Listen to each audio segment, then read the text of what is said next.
नमस्कार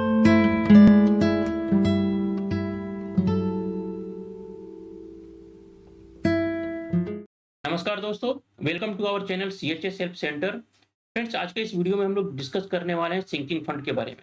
तो friends, video शुरू करने के पहले आपसे रिक्वेस्ट करूंगा कि चैनल को सब्सक्राइब जरूर कर दीजिए ताकि आपको हमारे आने वाले नेक्स्ट इन्फॉर्मेटिव वीडियो के बारे में नोटिफिकेशन मिलते रहे।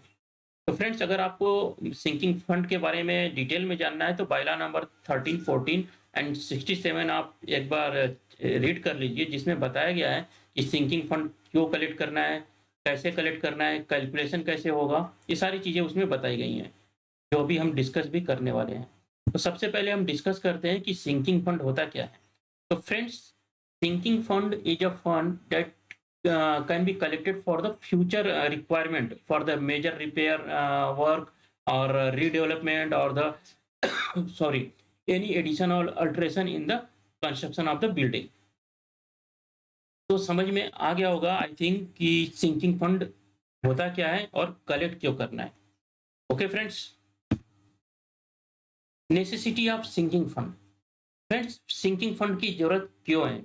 सिंकिंग फंड इसलिए जरूरत है कि जो हमारी हाउसिंग सोसाइटी है वो कोई इनकम सोर्स नहीं है या बिजनेस एंटिटी नहीं है जो कि इनकम जनरेट करती है। सिर्फ उतना ही पैसा मेंबर से कलेक्ट करती है जितना सोसाइटीज का आपका खर्च है, like the security, house keeping and the आपका इलेक्ट्रिसिटी, वाटर, यूटिलिटी बिल्स, ये सारे की जो खर्च है उसको ही पे करने के लिए आपसे मेंटेनेंस चार्ज दिया जाता है।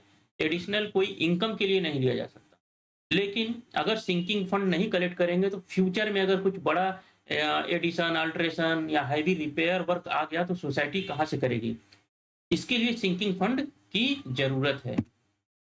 Why sinking fund is important? It helps to society to meet its long-term financial obligation. It prevents the society member from being burdened by so suddenly a large amount. It ensures that the society can address the heavy repair needs without putting a financial burden to the residents. How to calculate sinking fund? तो friends, calculation के लिए आपको बायला number 13 में बताया गया है कि sinking fund at the rate decided at the meeting of general body subject to the minimum 0.25% of the construction cost of each flat incurred during the construction of the building of society and certified by the architect. Okay, तो friends, यहाँ पे बहुत सारी Curie आती है कि उनकी society बोलती है उनके पास कंस्ट्रक्शन कॉस्ट नहीं है। तो फ्रेंड्स, अगर आप न्यू सोसाइटी हैं तो आपको इमीडिएटली हैंडओवर के टाइम में ही कंस्ट्रक्शन कॉस्ट आपका अपनी बिल्डिंग का बिल्डर से ले लेना है। अगर नहीं ले पाते हैं, किसी भी रीजन से बहुत डिले हो गया है, तो एक आर्किटेक्ट अपॉइंट करिए और आपकी बिल्डिंग का कंस्ट्रक्शन कॉस्ट निकालिए और उसके हिसाब से आपको यहाँ पे देखिए फॉर्मूला दिया हुआ है कि अगर कंस्ट्रक्शन कॉस्ट लेटेस्ट एज्यूम की 2000 अगर है तो फॉर्मूला क्या होगा? 2000 multiply by 0.25 multiply by flat area divide by 12। तो ये आपका एक महीने का सिंकिंग फंड निकल जाएगा। पर्टिकुलर फ्लैट एरिया तो आपके डिफरेंट एरिया है, तो आपको फॉर्मूला में एरिया चेंज कर करके हर एक फ्लैट का सिंकिंग फंड निकाल लेना है। एरिया बड़ा होगा सिंकिंग फंड ज़्यादा होगा, एरिया छोटा है सिंकिंग फंड अमाउंट कम आएगा। तो ये हमारा कैलकुलेशन है। इसके लिए हमने एक सेपरेट वीडियो ऑलरेडी बना रखा है मेंटेनेंस कैलकुलेशन का, जिसमें मैंने repair fund, sinking fund, service charge कैसे कैलकुलेट करते हैं वो सब बताया है। वो आप चेक कर सकते हैं हमारे प्लेलिस्ट में जाकर के। अब देखते हैं how does it work. Friends, a small amount can be fulfil your future requirement. जैसे आप अपने पर्सनल लाइफ के लिए LIC लेते हैं, म्यूचुअल फंड में इन्वेस्ट करते हैं for future requirement. Okay, in the same way in the building के कंस्ट्रक्शन, बिल्डिंग के डेवलपमेंट के लिए ये बहुत ज़रूरी है। तो ये कैसे काम करेगा? एक स्मॉल अमाउंट हर फ्लैट से कलेक्शन करना है। Okay, the purpose of collection of sinking fund is for the long term purpose and the amount will be invested in quarterly or the yearly by the managing committee in a fixed deposit. Okay. It is observed that most of the society do not collect the sinking fund as per the bylaw.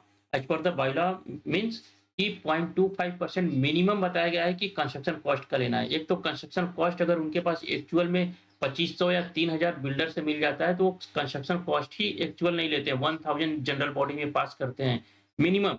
तो और minimum अगर आप पास कर रहे हो तो वो आपका फ्यूचर का रिक्वायरमेंट कैसे फुलफिल होगा। तो आपको ये सारी चीज़ें ध्यान में रखनी है कि जो कंस्ट्रक्शन कॉस्ट है उसके हिसाब से ही 0.25% निकाला जाए।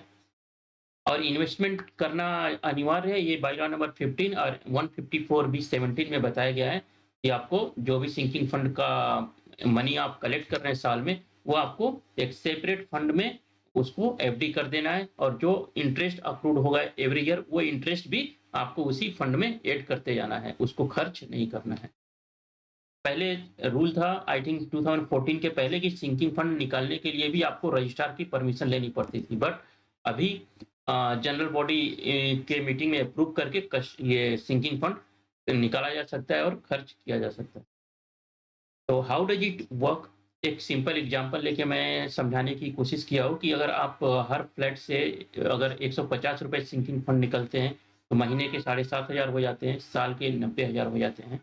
इसको 5 साल के लिए एफडी कर दिया जाए अगर जनरल 6.5 के हिसाब से, तो आपको एक 34,000 का इंटरेस्ट मिल जाता है। तो 1 साल का एक एफडी आपका 1,24,000 मैच्योरिटी पे मिलेगा। तो ऐसे अगर आपने कंटिन्यूअस हर एक साल सिंकिंग फंड का एफडी बनती जा रही है, तो आप सोचो फ्यूचर में आपके पास कितना फंड कलेक्ट कर लेंगे जो कि आपकी प्रॉब्लम सॉल्व कर सकता है। Okay, now how to utilise the sinking fund.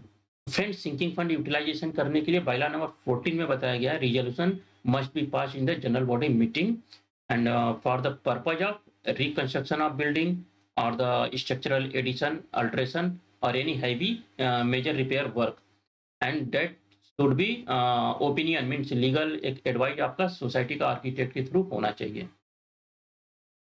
तो फ्रेंड्स, इस वीडियो में इतना ही।